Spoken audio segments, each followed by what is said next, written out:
আজকের এই ক্লাসে সবাইকে শুভেচ্ছা। আজকে আমরা আলোচনা করব CAC 407 কোর্সের স্পেকট্রোস্কোপি অর্থাৎ NMR স্পেকট্রোস্কোপি। তো সর্বপ্রথম একটা স্যাম্পলকে যে কোনো স্পেকট্রোস্কোপিতেই আমরা কোনো একটা স্যাম্পলকে ইলেকট্রোম্যাগনেটিক রেডিয়েশন দ্বারা সেটাকে এক্সাইটেড স্টেটে নিয়ে যাই, অর্থাৎ কোনো একটা স্যাম্পলকে যদি ইলেকট্রোম্যাগনেটিক রেডিয়েশন দেওয়া হয় সে স্যাম্পলটা এক্সাইটেড স্টেটে চলে যায় এবং সেই এক্সাইটেড স্টেট থেকে স্যাম্পল অর্থাৎ স্যাম্পলের মলিকুলগুলো ন্যাচারালি গ্রাউন্ড স্টেটে চলে আসতে চায়। এক্ষেত্রে তাকে যে অতিরিক্ত এনার্জিটাই ইমিট করতে হয়, সেই অতিরিক্ত এনার্জিটাই স্পেকট্রোমিটারের ডিটেক্টরে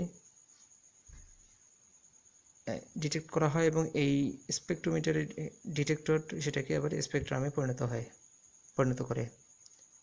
তো এই ক্ষেত্রে আমরা কয়েক ধরনের স্পেকট্রোমিটার ইউজ করি: UV visible spectrometer, IR spectrometer, NMR spectrometer.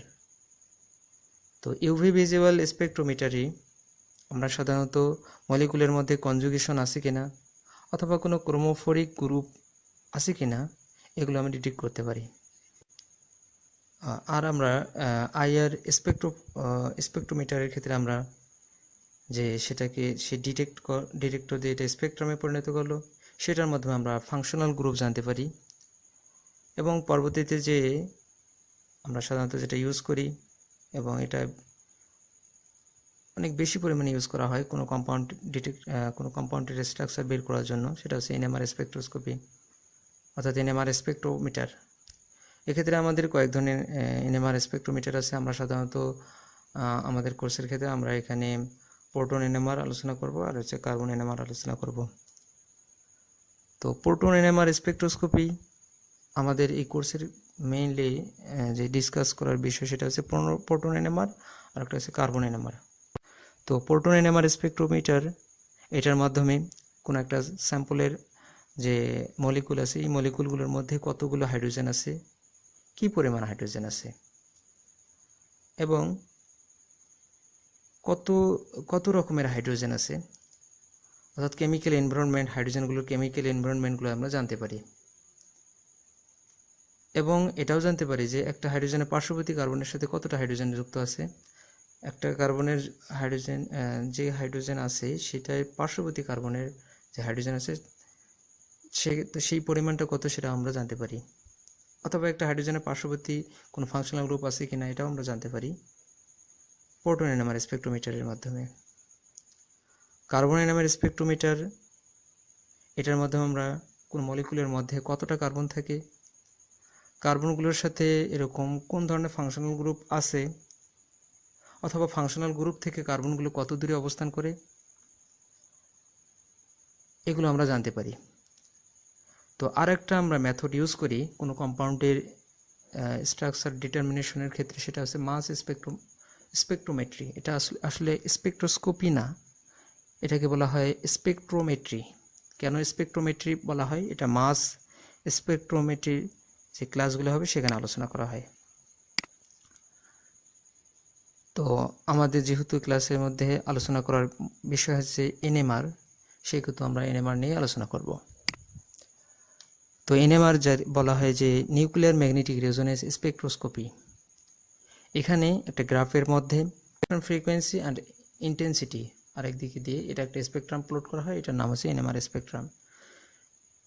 তো বেসিক NMR স্পেকট্রোমিটারের ক্ষেত্রে আমরা এখানে যে ইমেজটা যে ডায়াগ্রামটা আছে সেটা হচ্ছে এখানে কোনো মেশিনের মধ্যে সর্বপ্রথম স্যাম্পল ইনসার্ট করা হয়, অর্থাৎ মেশিনটাই পুরোটা একটা ম্যাগনেট, অর্থাৎ একটা ম্যাগনেটিক ফিল্ডের মধ্যে একটা স্যাম্পলকে আমরা ইনসার্ট করলাম। তারপর এই স্যাম্পলকে এখানে রেডিও ফ্রিকোয়েন্সি দ্বারা এটাকে আমি এক্সাইটেড স্টেটে নিয়ে গেলাম এবং তার থেকে আবার ইলেকট্রোম্যাগনেটিক রেডিয়েশন যখন আবার ইমিট করতেছে তখন সেটি ডিটেক্টর এটা ধরে ফেলতেছে এবং এই ডিটেক্টর একটা সফটওয়্যারের মাধ্যমে সিগন্যালগুলো কনভার্ট করে এখানে একটা গ্রাফ প্লট করে, এটার নাম হচ্ছে NMR স্পেকট্রাম। তাহলে প্রসেসটার নাম হচ্ছে স্পেকট্রোস্কোপি, এনএমআর স্পেকট্রোস্কোপি, আর যে প্লটটা পাইতেছি এটার নাম হচ্ছে এনএমআর স্পেকট্রাম। তো প্রোটন এনএমআর স্পেকট্রাম আমরা কিভাবে পাবো? এটার নাম হচ্ছে প্রোটন নিউক্লিয়ার ম্যাগনেটিক রেজোনেন্স। এটাকে আমরা কয়েকভাবে এক্সপ্রেস করতে পারি। একটা হচ্ছে, একে বলতে পারি প্রোটন এনএমআর অথবা হাইড্রোজেন 1 এনএমআর। এটাকে আবার লিখতে পারি সুপারস্ক্রিপ্টে 1, তারপর ক্যাপিটাল হাইড্রোজেন এনএমআর। তো এই এনএমআর এর মাধ্যমে আমরা আগেই আলোচনা করেছি যে হাইড্রোজেন এনএমআর এর মাধ্যমে কোনো একটা মলিকুলের মধ্যে কতটা প্রোটন থাকতে পারে, কি ধরনের প্রোটন থাকতে পারে, প্রোটনগুলোর অবস্থান আমরা জানতে পারি একটা মলিকুলের মধ্যে। এখন আমরা বলতে পারি যে কেন অনেক মলিকুল আছে, অনেক মলিকুল যেগুলো প্রোটন নিউক্লিয়ার ডিটেক্টেবল না, কেন প্রোটন ডিটেক্টেবল হবে? এগুলো আমরা আগে আলোচনা করেছি। তো এখানে যে বলে দেওয়া আছে যে এখানে একটা প্রোটনের অড মাস থাকার কারণে এটা এনএমআর ডিটেক্টেবল, কারণ nuclear spin half integer value half অর্থাৎ I value half, nuclear spin half integer value অর্থাৎ আই ইকুয়াল হাফ। তো প্রোটনের নিউক্লিয়ার স্পিন আছে, এই নিউক্লিয়ার স্পিন থাকার কারণে এটা ম্যাগনেটিক ফিল্ড জেনারেট করতে পারে।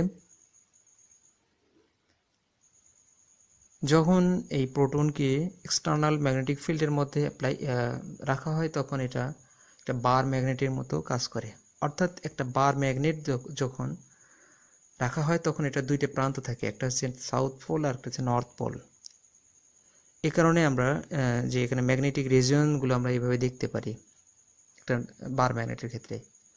তো যদি একটা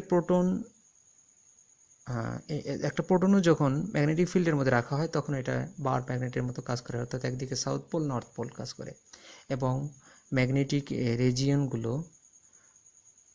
এভাবে দেখা হয়। তো যখন প্রোটন নিউক্লিয়াসগুলো কোনো ম্যাগনেটিক ফিল্ডের মধ্যে রাখা হয়, আমরা প্রথমত জানি যে মলিকুলের মধ্যে প্রোটনগুলো যখন কোনো in absence of magnetic field, প্রোটনগুলো র্যান্ডমলি ওরিয়েন্টেড থাকে। তো যখন ম্যাগনেটিক ফিল্ড অ্যাপ্লাই করা হয় তখন এই প্রোটনগুলো দুইটা স্টেটে বিভক্ত হয়ে যায়, মাইনাস হাফ স্টেট অথবা যাকে beta spin state, plus half state lower যেটা সেটা হচ্ছে আলফা স্পিন স্টেট।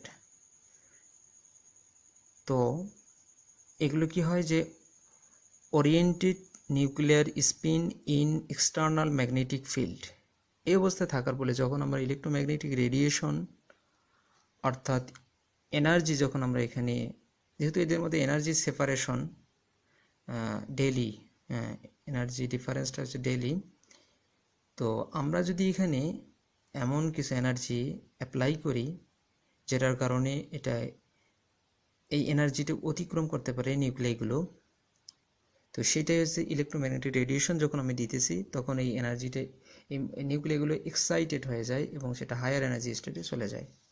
এখানে আমরা দেখেছি যে রেড কালারের একটা নিউক্লিয়াস দেখেছি, এটা যখন ইলেকট্রোম্যাগনেটিক রেডিয়েশন দেওয়া হয়েছে তো এটা হায়ার এনার্জি স্টেটে চলে গেছে। তো আমরা জানি যে হায়ার এনার্জি স্টেটে যখন নিউক্লিয়াসগুলো চলে যায় তখন সেটা আবার গ্রাউন্ড স্টেটে ফিরে আসে। তো এই ক্ষেত্রে এনার্জি কিছু ইমিট করতে হবে, তারপর সে গ্রাউন্ড স্টেটে চলে আসবে। তো এক্ষেত্রে যখন সে এনার্জি ইমিট করে সেটাই আমার, অর্থাৎ কি পরিমাণ এনার্জি ইমিট করে সেটা তো নির্ভর করেছে কি পরিমাণ এনার্জি দেওয়া হয়েছিল, এবং সেটাই আমাদের এনএমআর স্পেকট্রোমিটার এটাকেই মেজার করে। অর্থাৎ একটা নিউক্লিয়াস যখন তার নিচের স্টেট থেকে উপরের স্টেটে চলে যাচ্ছে এবং সাথে তার স্পিন চেঞ্জ হয়ে যায়, আমরা এখানে দেখতেছি যে রেড কালারের যে নিউক্লিয়াসটা আছে তার স্পিন চেঞ্জ হয়ে গেছে, বিটা স্পিন স্টেটে চলে গেছে, হায়ার এনার্জি স্টেট। হ্যাঁ, তো যখন হায়ার এনার্জি স্টেট থেকে লোয়ার এনার্জি স্টেটে চলে আসে তখন সেটা একটা রেডিয়েশন সে ইমিট করে। এই রেডিয়েটেড যে ইলেকট্রোম্যাগনেটিক রেডিয়েশনটা আছে এটাই সেটা নিউক্লিয়ার এনএমআর স্পেকট্রোমিটার এটাকেই ডিটেক্ট করে, এবং এই এই এনার্জিটা এই যে ডিটেক্ট করলো এই ডিটেক্টর দ্বারাই, এবং এই ডিটেক্টর দ্বারাই সে একটা স্পেকট্রামে কনভার্ট করে দেয়। এভাবে আমরা এনএমআর স্পেকট্রাম পেয়ে যাই।